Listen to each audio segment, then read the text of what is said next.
Cette association a fait un formidable travail. Grâce à elle, on a pu montrer au public, aux médias étrangers et mouvements féministes qui occultaient ces crimes, l'ampleur des massacres. Et effectivement, ça a beaucoup de sens aujourd'hui d'en parler. C'est un gala qui s'articule autour d'un dîner avec un appel aux dons, discours et témoignages. Il y aura en effet le témoignage d'une ex-otage qui parlera de ce qu'elle a vécu.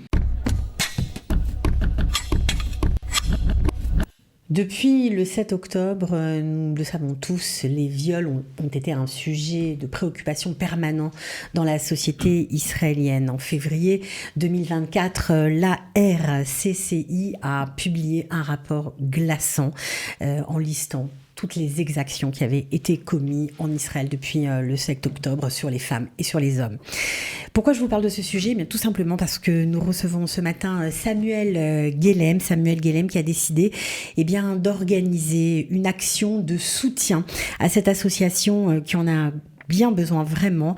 C'est un dîner de gala qui aura lieu le 5 juin à 19h30 à Bat-Yam. Nous allons parler tout de suite. Samuel Guélem, bonjour et bienvenue. Bonjour Cathy, merci de me recevoir. De rien. Alors cette association, elle n'est pas très connue des francophones, il faut bien le dire. C'est une association en fait qui a des centres d'aide pour les victimes de viols en Israël. Donc c'est assez important et d'autant plus depuis le 7 octobre. Pourquoi vous avez décidé de les aider ? Pour préciser, cette association existe depuis 1990, donc c'est une organisation fêtière qui regroupe 9 centres d'aide aux victimes de viols en Israël. Et j'ai voulu trouver une association qui s'occupait des victimes de violences sexuelles depuis le 7 octobre. Donc j'ai fait des recherches sur Internet. Je suis tombé sur plusieurs articles qui évoquaient le rapport qu'elles ont écrit au sujet des crimes et violences sexuelles commis par le Hamas le 7 octobre. Et j'ai voulu organiser ce gala puisque c'est un sujet dont on ne peut pas passer sous silence, mais aussi pour montrer à ces victimes qu'on les soutient, qu'on pense à elles, qu'on ne les oublie pas. Alors bien sûr, on parle des victimes du 7 octobre, mais il y a aussi les otages, on le sait, puisque dans ce rapport, on nous dit, par rapport à ceux qui ont bien voulu parler, que 10 personnes ont été violées. Il y a aussi des hommes qui ont été violés.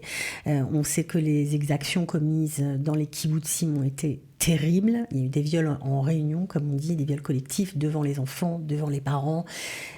Affreux. Et à Nova, n'en parlons pas, c'était à la chaîne, quoi. Vraiment, les descriptions dans le rapport, on ne va pas rentrer, parce que ça risque d'être un peu glauque, mais c'était terrible ce qui s'est passé. Il y a aussi des livres qui en ont fait état, notamment je pense à La solitude d'Israël, le livre de Bernard-Henri Lévy, où il y a tout un chapitre sur la façon dont les exactions ont été commises. Donc c'est important de leur rendre hommage, et puis c'est important aussi de soutenir ce qui se passe dans la société israélienne, parce que ça a eu des répercussions. Il y a eu les victimes directes et les victimes indirectes. C'est un sujet délicat, dramatique. J'ai d'ailleurs beaucoup de pudeur à en parler aujourd'hui, eu égard aux nombreux otages qui sont encore en captivité à Gaza. Il y a en effet les victimes, femmes et hommes, du 7 octobre. Depuis le 7 octobre, donc les otages, dont une grande partie sont encore en captivité, mais aussi les victimes indirectes, à savoir la société israélienne dans son ensemble. Quand on dit ça, ça veut dire quoi, la société israélienne dans son ensemble ? C'est-à-dire que toute la société a été impactée, a été choquée par les massacres du 7 octobre par le Hamas.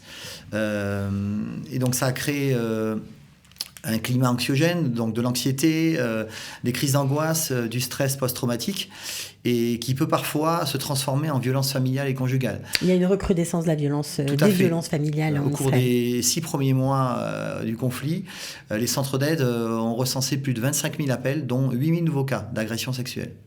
Donc c'est terrible. Et ça, c'est dû à la surcharge mentale, à ce qu'ils avaient vu. Bref, la tension ambiante a des répercussions dans les foyers, on le sait. C'était pareil aussi pendant le corona, mais là, ça a pris une ampleur jamais vue en Israël, quoi. C'est exact. Ouais.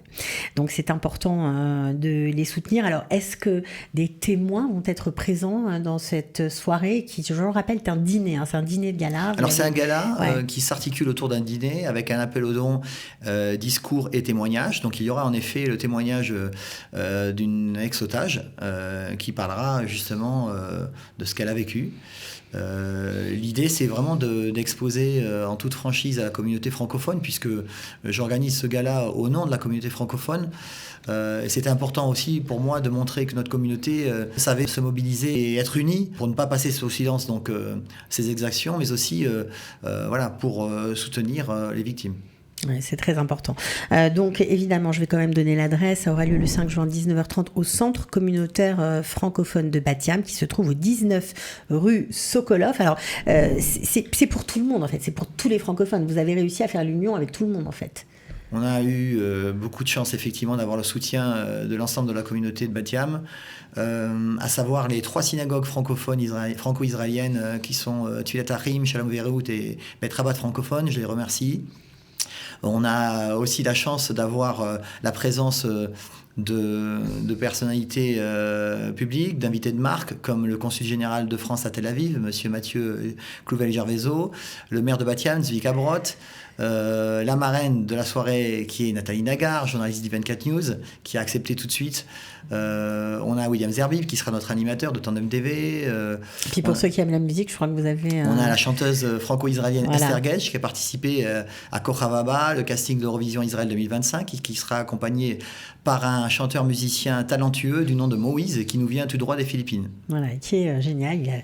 Il a travaillé avec les plus grands, donc franchement, ce sera une soirée en même temps festive, en même temps qu'il y a du sens. C'est important de le dire parce que ça nous fait du bien dans cette période compliquée qui n'est pas terminée. On est toujours en guerre, donc c'est vrai que ce sont des sujets lourds, mais ce sont des sujets qui méritent qu'on s'y arrête, qu'on leur donne de l'attention et surtout qu'on soutienne cette association qui nous a aidés aussi. Il faut bien le comprendre, c'est très important sur le plan international à avoir, à justifier, parce que malheureusement, on ne nous a pas cru sur parole, il fallait justifier, et c'est grâce à eux, grâce à leur travail minutieux, qu'on a des preuves.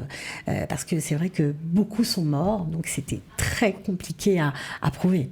C'est exact, cette association a fait un formidable travail. Grâce à elle, on a pu effectivement montrer au public, aux médias étrangers et mouvements féministes qui occultaient ces crimes, l'ampleur des massacres. Et effectivement, ça a beaucoup de sens aujourd'hui d'en parler. Comme je disais tout à l'heure aussi, pour montrer aux otages qui sont encore détenus qu'on pense à eux, qu'on ne les oublie pas. Ouais, parce qu'il a fallu enquêter, rassembler des preuves médico-légales. Ça a été un long travail minutieux, fait avec de nombreuses personnalités, des médecins, des avocats.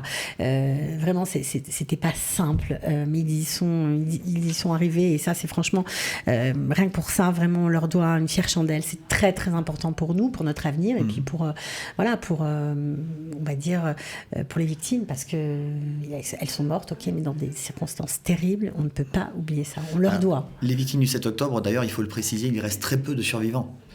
C'est ça le drame. Et quand on parle de victimes, c'est très difficile aujourd'hui d'avoir une vision exhaustive.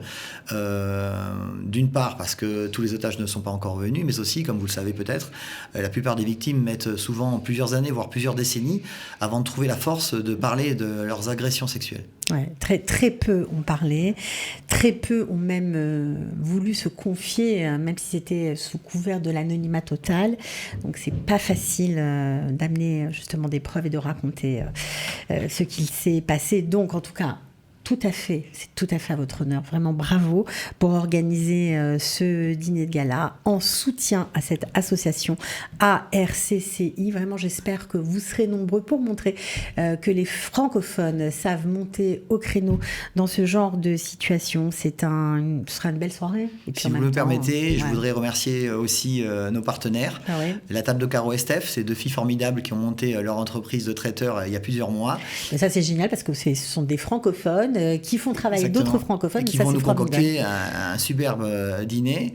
Également, nos partenaires vins, la Citadelle de Diamant, la winery Tsuba. Voilà.